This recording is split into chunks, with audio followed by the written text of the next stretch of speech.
Hi, this is Chris with Nightfall Audiobooks, and I have for you something a bit different today. Thrift Store Horror is my collaborator on the channel. I use them for resources on what to read next and how to get books that I'm missing. And in some cases, I'm tracking down the wrong book entirely because it's the UK release and I already have the United States release. Anyway, recommendation was 13 Tales of Horror by 13 Masters of Horror. This is a compilation novel. It's all short stories. I have not read this before, but it came highly recommended by Thrift Store Horror.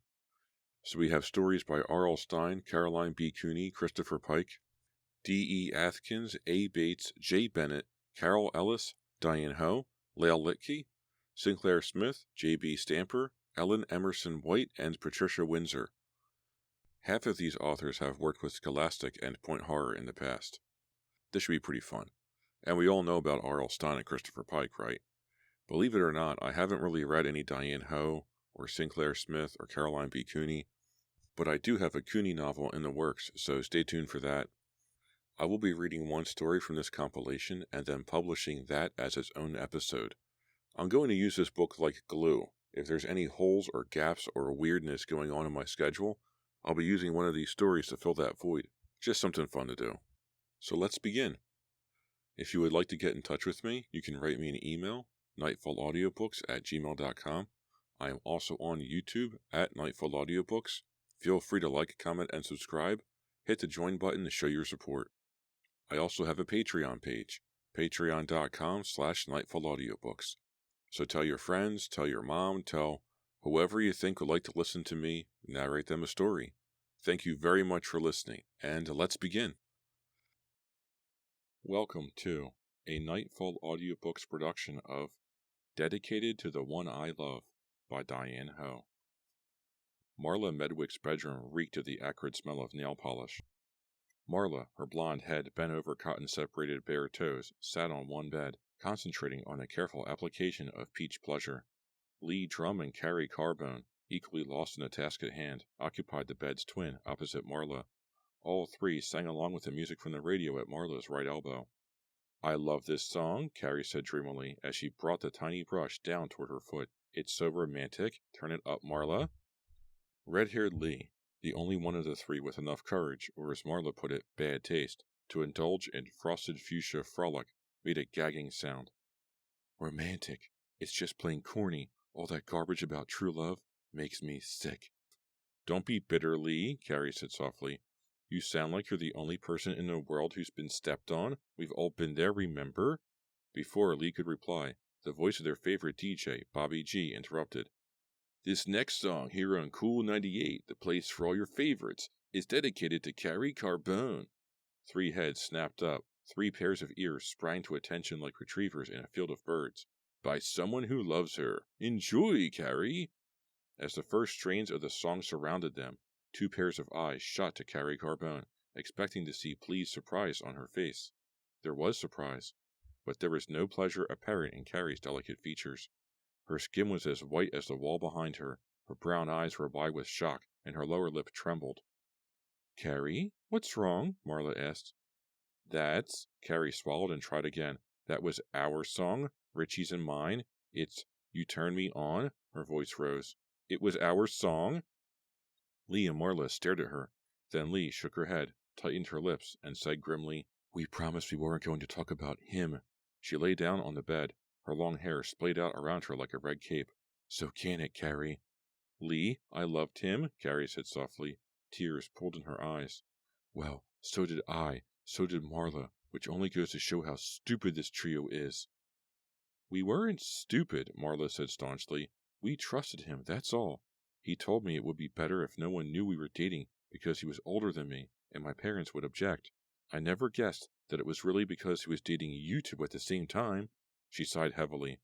"It's probably the only time in our lives we didn't tell each other something, and look where it got us. We can't even talk about him without getting the shakes." "I can," Lee disagreed. "He was a first-class jerk. No, I take that back. He wasn't even first class, just a jerk." The look of shock on Carrie's face had been replaced by confusion. "But I never told anyone that was our song," she said nervously. "Richie wouldn't have told either. It was our private song. How would anyone know that? And even if someone did, Why would they dedicate it to me now when Richie's not around to hear it? The three sat in an uneasy silence. Lee broke it by saying, "Well, if you didn't tell anyone, Richie must have. I mean, he couldn't have made the request." Marla interrupted by shaking her head and saying quickly, "Lee's right, Carrie. Richie told someone about your song. That has to be what happened." Then she was seized by a sudden chill and began trembling. She wrapped one of the blankets around her shoulders. The evening ruined. Lee and Carrie went home soon after the last note of "You Turn Me On" had faded away. Too upset to sleep, Carrie Carbone decided on a hot bath before bed. She tucked her radio under one arm, taking it into the bathroom with her. As she placed it on the counter opposite the bathtub and plugged it in, she sighed softly. "You're all I've got to turn on now," she said, "now that Richie isn't here." As she turned to step into the bath, a warm breeze ruffled the curtains at the open window opposite the counter where the radio sat. Lost in anger and sadness, Carrie didn't notice. And because the window was behind her, she didn't see the small but rapidly widening blob of gray-green muck spreading across the white wooden sill. Carrie stepped into the tub. Marla was awakened the next morning by a phone call from a hysterical Lee. "It's Carrie," she sobbed. "Oh, Marla, Carrie's dead." Marla pulled herself upright in bed. "Dead? Lee, that's not funny." "No, it's true." Lee could barely speak, she was so upset. "She was electrocuted last night. She was taking a bath, and she had her radio on a counter next to the tub. Her mother said she must have reached out to turn it on while she was still in the water. The radio fell into the tub, and—" Marla sat frozen in shocked silence. Carrie? Carrie was dead? Her friend since 5th grade? The one who knew everything about her? She had been electrocuted? How could that be true? "No," she whispered. "No, it's not true. Not Carrie." "It's true," Lee sobbed. "I can't believe it either. I feel so awful. We argued on the way home from your house. She was so upset about hearing that song, and she kept babbling about Richie. I couldn't stand it. I yelled at her to shut up about him." Lee's voice fell to a harsh whisper. "I didn't even tell her goodbye when she got out of the car." Lee's guilt tore at Marla, but she was too upset herself to find the comforting word she needed. Unable to talk, they hung up in tears. When the horror of Carrie's funeral service was behind them, Marla and Lee returned to school, white-faced and thoroughly shaken. Although she didn't feel like talking to anyone, Marla couldn't help commenting at the crowded lunch table. "I think it's weird that someone requested a song for Carrie right before she died. Bobby G had never played a request for Carrie until that night." She glanced around the table with her tear-swollen eyes. "Don't you think that's weird?" Toying disconsolately with her sandwich, Lee nodded glumly. But Tina, who was sitting beside her, frowned and said, "Bobby G, the night Carrie died. He didn't play a song for her. I never heard a request for Carrie. I remember because the next day I heard what happened to her, and I thought, gee, there I was, just hanging out, listening to the radio, and poor Carrie was dying. Bizarre." Tina took a sip of her soda. "I'd remember if he played a song for her." "I'm with Tina," a boy named Donald agreed. "Nobody played a song for Carrie that night." Alan, opposite him, nodded. "Yeah, I was listening till after midnight. Bobby G never mentioned her name." Marla stared at her friends. "You're kidding, right? That's mean." Tears gathered in her eyes. "How can you joke now? About Carrie? Lee and I both heard that request." "We wouldn't joke about Carrie," Tina insisted, standing and gathering up her books. "Marla, Bobby G didn't play a song for her that night. You and Lee must have been listening to another station or something." As everyone but Lee left the table, Marla questioned people sitting at other tables. "You heard it, didn't you?" she prodded repeatedly, her voice rising as her frustration and bewilderment grew. But the answer was always the same. No one except she and Lee had heard the request for Carrie Carbone on the night she died. "I don't believe this," Marla cried, turning back to Lee. "How could they not have heard it?" "They probably weren't even listening," Lee replied with a weary shrug. "How could they remember what they were doing that night?" But Marla couldn't shrug off her confusion so easily. The strange fact that only she and Lee had heard the request nagged at her. How could that be? It seemed almost as bizarre as the way Carrie had died. Marla had been thinking about Richie too much. Maybe that was the problem. Maybe her mind was getting too tired, playing tricks on her. If only people would stop talking about Richie and how he left town so suddenly with just a note for his aunt and uncle. He hadn't even bothered to tell any of his friends goodbye. "Well, that's Richie," they'd say. "He never did want to be tied down." She had to stop thinking about him. But she wasn't the only one who'd heard the request. Was Lee Drum hearing things, too? The following night, Marla was trying to study in the quiet of her bedroom when Lee called, shouting at Marla to turn on the radio. "Get Bobby G," she cried. "Someone's dedicating a song to me. Hurry up!" Marla obeyed. Bobby G's deep melodious voice filled the room. "So here's Falling for You for Lee Drum, requested by someone who loves her." Marla's stomach did a somersault, and then Lee's enthusiasm faltered as the song's title was announced. "This is really creepy, Marla." Marla knew what Lee was going to say before the words crossed the telephone wire. "Falling for You was our song, mine and Richie's." "Lee?" Marla asked slowly. "Did Bobby G have an open line tonight? I mean, did you hear the request made?" "Yeah, I did, but..." "But what?" "Well, I didn't exactly recognize it. I mean, it was real low, almost a whisper, but it sounded a little bit like... No, you'll think I've lost it. It's too weird." Marla drew in a deep breath. "Lee? What? Who was it?" "It sounded a lot like Richie's voice." "Lee, that's impossible. Richie's not around." I know. It couldn't be. I said it was too strange. It sounded like him, that's all." Marla took another deep breath. It was probably some sick joker trying to sound like Richie. Someone who's mad at him for leaving town without saying goodbye. What a rotten sense of humor. "Yeah, I guess." But Lee didn't sound convinced.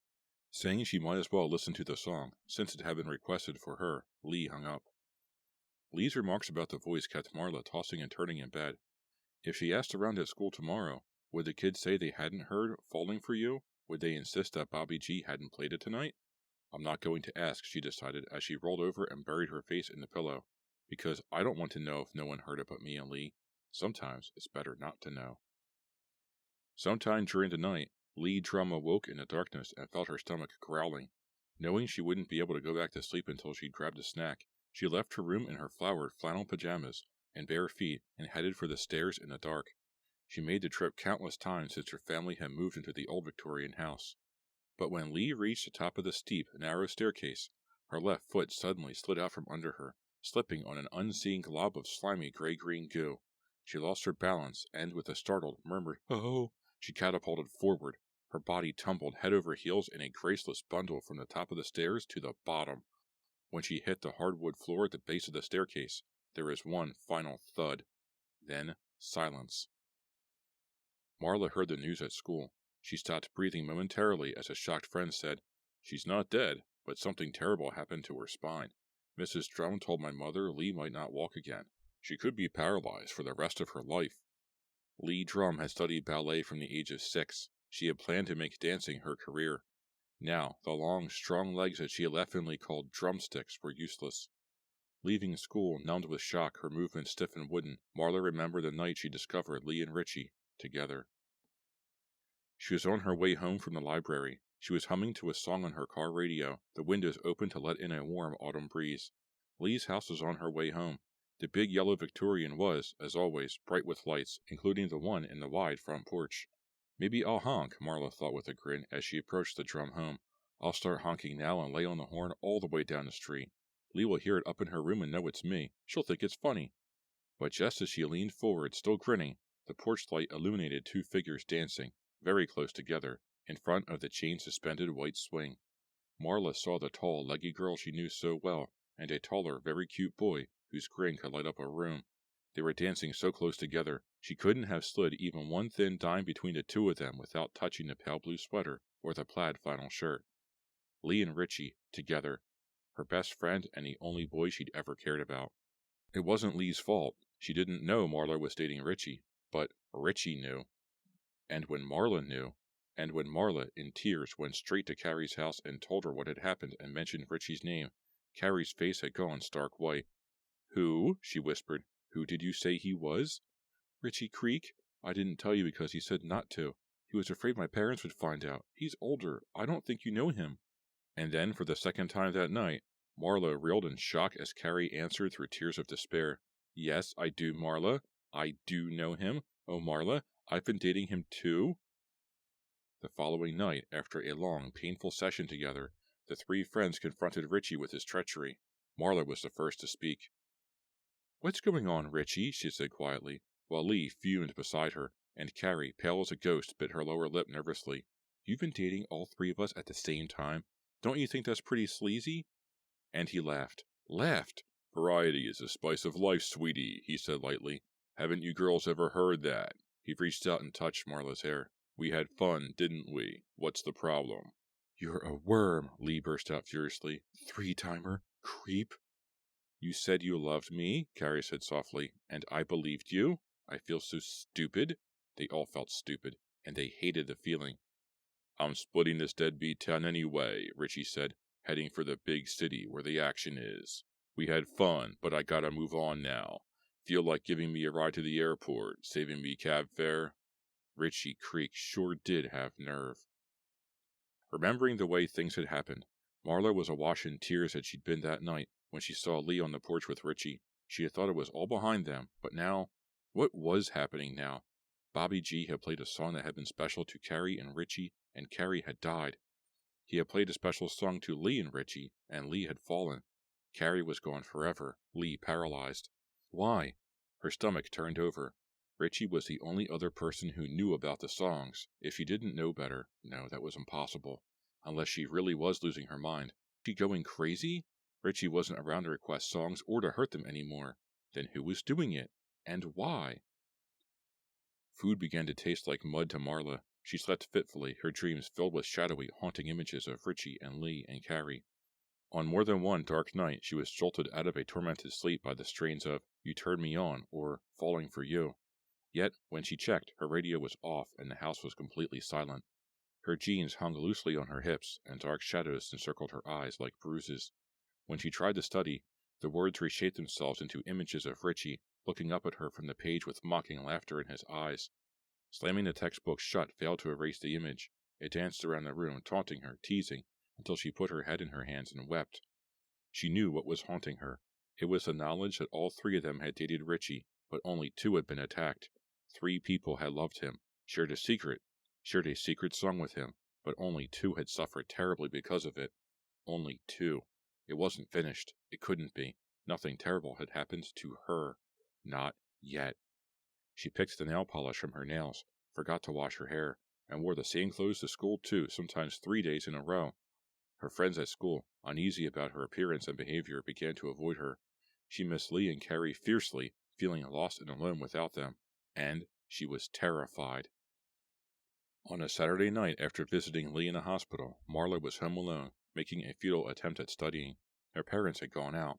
The house, set deep in a wooded area at the edge of town, was completely silent.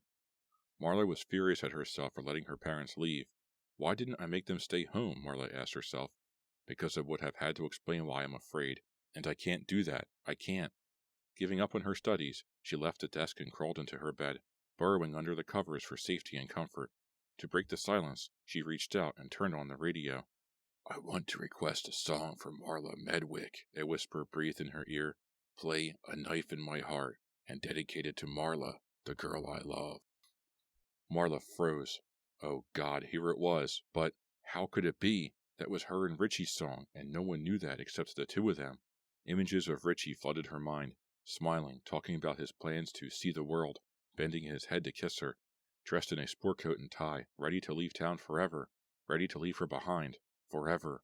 That voice on the radio. She had to be mistaken. It couldn't be. How could it? Now she was next. That was the way it worked. First a song that once had been so sweet, so special, then something terrible happened, leaving the victim dead. Or worse. She was next. It was her turn. And the title of the songs told what was going to happen. Marla realized that now. Carrie's song had been You Turn Me On, and she had been electrocuted. Falling for You had been played for Lee, and Lee had taken a terrible tumble down the stairs. What lay in store for someone whose special song had been A Knife in My Heart? Oh God, she thought with sickening clarity. I'm going to be stabbed, or have my face slashed, so that for the rest of my life people will turn away from me in disgust, or... She began trembling violently as she tried to pull herself into a sitting position in bed, wrapping the blankets around her like a cocoon. She had to stop it from happening. She had to. But she couldn't think straight. If only she could stop shaking, clear her mind. The police, they couldn't help her. Not with this. There was way too much she didn't understand, couldn't explain. They'd think she was crazy. Wasn't there anyone who could help her? Bobby G. This had all started with Cool 98. Marla picked up the telephone with shaking fingers and dialed the radio station.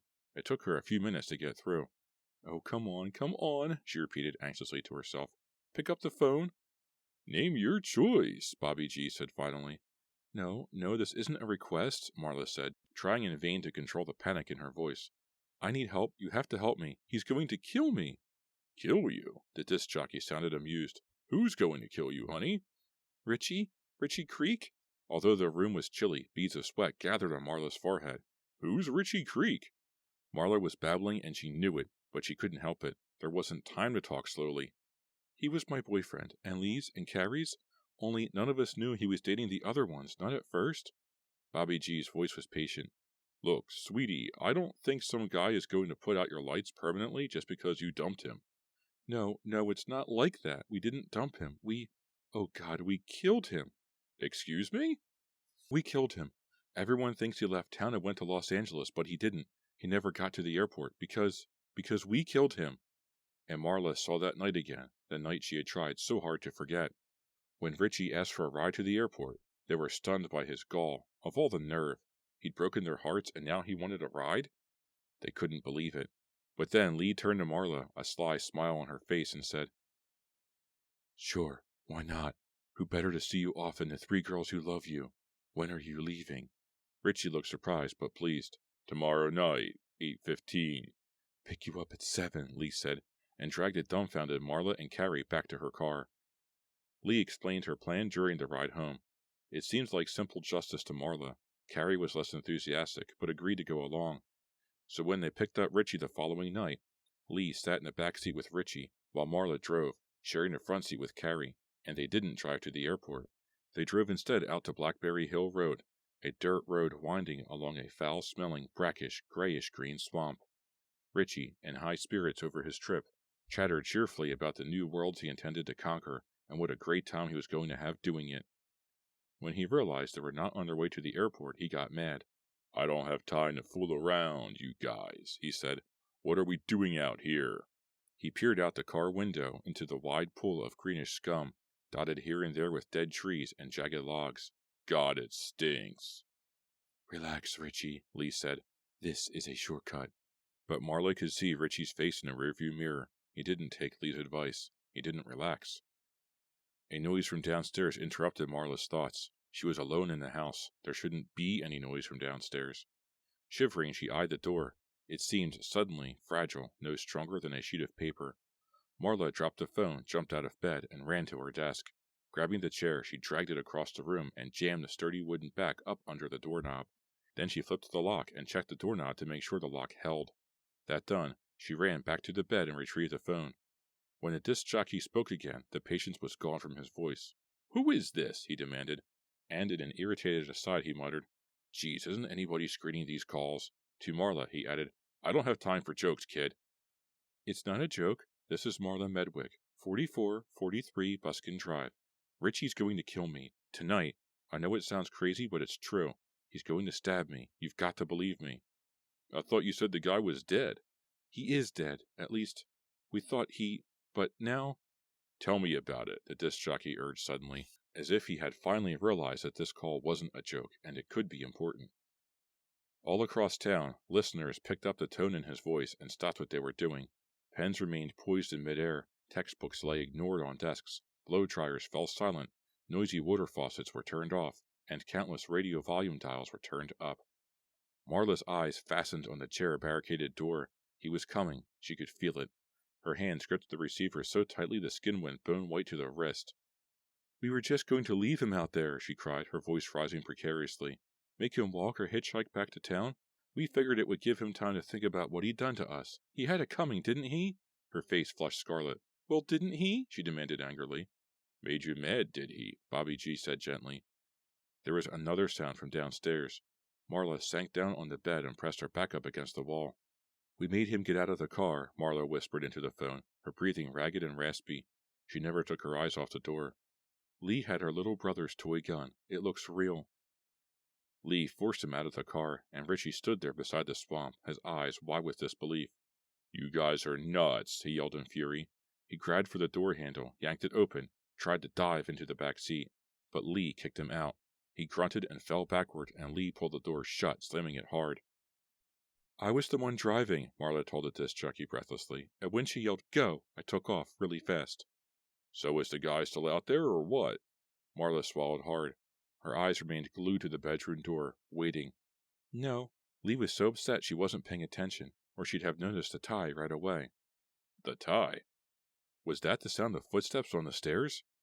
Richie was all dressed up for the trip. I don't know who he was trying to impress. We weren't impressed. Her voice fell to a whisper again. We'd only gone a few feet when Lee started screaming. His tie, his tie. I thought she lost her mind. And she had? At the radio station, Bobby G was sitting up very straight in his brown swivel chair, his ear glued to the telephone in his hand. No, oh God, no. It was Richie's tie, stuck inside the back door, and... A sob of horror escaped Marla's lips. He was still attached to it.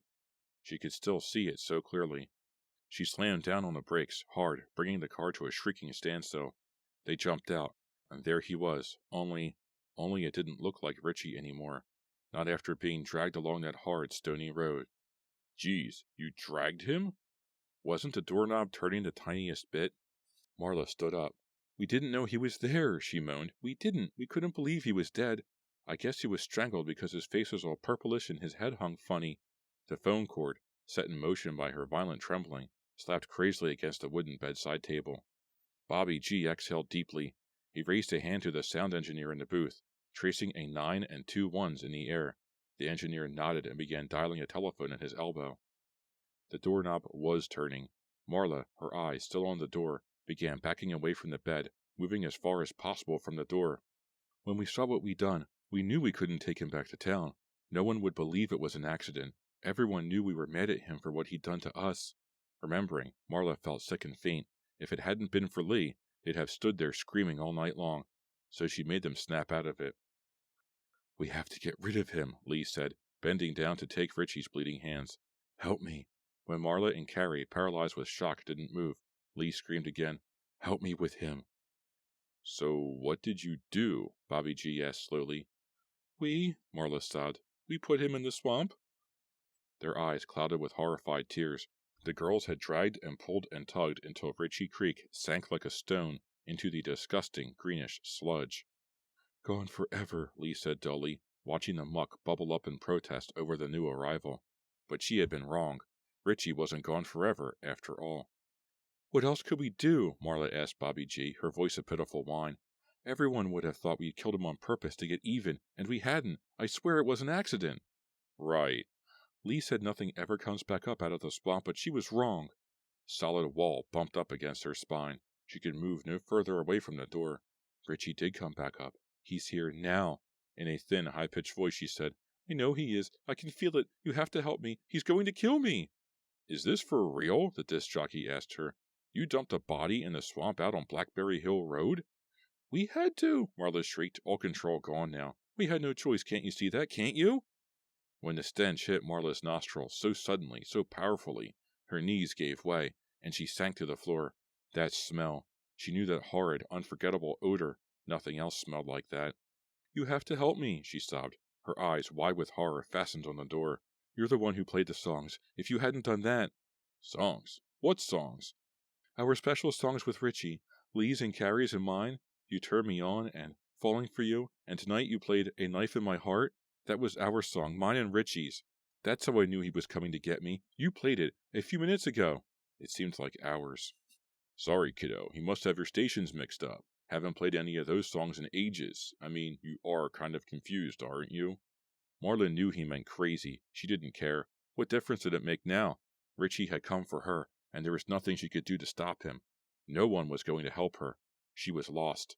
As she replaced the telephone receiver and tried to climb wearily to her feet, she heard the faint wail of a police siren approaching her house.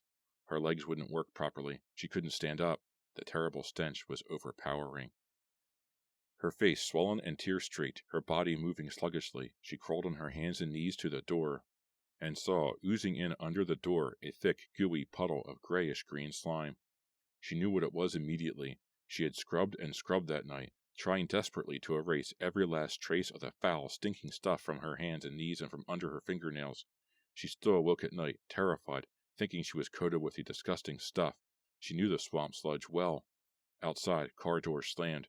Feet slapped up the sidewalk and onto the wooden porch. Fists pounded on the door. "Police, open up," voices demanded. I'm safe, Maria thought. They were here. She had made it. The terrible thing wasn't going to happen to her, like it had to Carrie and Lee. She was safe. "Come on, open this door," the voices shouted. She would do that. She would go downstairs and open the front door and let the police in, let them save her. "I'm coming," she called out eagerly. Rising to her feet, she went to the door and moved the chair. She was breathing more easily now. Careful to avoid the puddle of sludge, she put her hand on the doorknob and turned it. Let them put her in prison forever. She didn't care. At least, she'd be safe there. Straddling the slop of pale muck, she slowly pulled open the door and stepped out of the room. Her sigh of relief became a shriek of terror as the glow from the ceiling light danced across the wide metal blade, descending rapidly toward her throat. The shriek ended in a shocked whisper as the blade met its target. Eyes full of disbelief, Marla remained upright for a second or two, watching bright red streams of her own blood explode against the white walls, creating a brilliant scarlet design. "No," she whispered. "No, Richie." Then, in slow motion, she sank to the floor, her back against the wall. Her head slid sideways, resting on her shoulder. After one final weak gurgle of protest, Marla closed her eyes forever. As the police broke down the front door and pounded up the stairs, a thick pool of bright red blood crept across the floor and overtook the puddle of murky green. With a soft, whispered sigh of satisfaction, the swamp sludge allowed itself to be absorbed by the bright red until there wasn't a trace of green anywhere in sight. This has been a Nightfall Audiobooks production of Dedicated to the One I Love by Diane Hoh. Hi, this is Chris with Nightfall Audiobooks, and thank you very much for joining me for my production of Dedicated to the One I Love by Diane Hoh. I belonged to a book club called Midnight Fright way back in the day. My mom was cool enough to sign me up for this thing, and you got a book every month, and you got some stickers and some pencils. I might still have my purple, unsharpened Midnight Fright pencil somewhere. I still have my Fear Street bookmark from that. And I got a few Diane Hoh books. At the time, I was such an R.L. Stine snob, I just ignored them. I would read the synopsis on the back and I would go, yeah, if I want horror, if I want death, if I want murder, I'll just dial up R.L. Stine. And that's what I did. So I got a few Diane Hoh books and I never ever read them. I really should have though, because this was fantastic. How much of a scumbag is Richie? What is with this trope in the 90s with the scumbag men dating the girls? R.L. Stine wrote a book called Double Date, in which Bobby Newkirk decides to date not one, but both sisters and their twins because he's such a ladies' man and he just wants to check that thing off his list. What's better than dating one twin sister? Why, I'll date both twins. That'll be great. He gets his comeuppance in that story, and that's wonderful. So this guy, Richie Creek, might as well be Richie Creep. He decides to date not one, but 3 best friends at the same time? Holy cow, what an ego on this guy. Planning to leave him in the middle of nowhere so he would get his comeuppance? That was a great idea. Make him walk or hitchhike all the way back home to the airport, wherever it is he has to go. Even better, make him drag his stuff, all of his luggage. He's going to be hurting by the time he gets back to civilization. Maybe he'll think about what he's done and think about why it was such a bad idea, and maybe he'll have a better understanding on how to handle himself in the future and stop being such a creep. As unlikely as it is, his tie ends up getting caught in the car somehow, and they drag him to death, and he dies and gets choked by his own tie along the side of the car, and the 3 girls panic and they just chuck him into the swamp. There is something to swamps and their supernatural abilities. Jonathan Mayberry wrote the Pine Deep trilogy, and that deals with a swamp that creates its own set of creatures and evil. Things emerge from the swamp, and real creatures of horror are born. If you want some very good horror, but also very depressing horror, I would definitely check out Jonathan Mayberry's Pine Deep trilogy. But this was well done. This short story was amazing. I think it was my favorite out of all of these in the 13 Tales of Horror so far. The way that Marla calls the DJ and confesses to everything and tells him what had happened, and she's watching the horror unfold in front of her in real time, that was amazing. The illustration was well done. It was really cool, and the imagery of the blood exploding out of her neck as a knife sliced her throat and just spraying all over the wall, that was really cool. I need to check out more Diane Hoh. So what should I read next? I don't know. Send me an email, nightfallaudiobooks@gmail.com. I'm also at home right here on YouTube at Nightfall Audiobooks. Feel free to like, comment, and subscribe, and hit that join button to show your support. Any help is greatly appreciated. I really do mean that.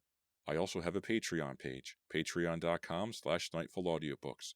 So tell your friends, tell your mom, tell whoever you think would like to listen to me, tell them tales of horror. Thank you very much for listening, and I will see you next time.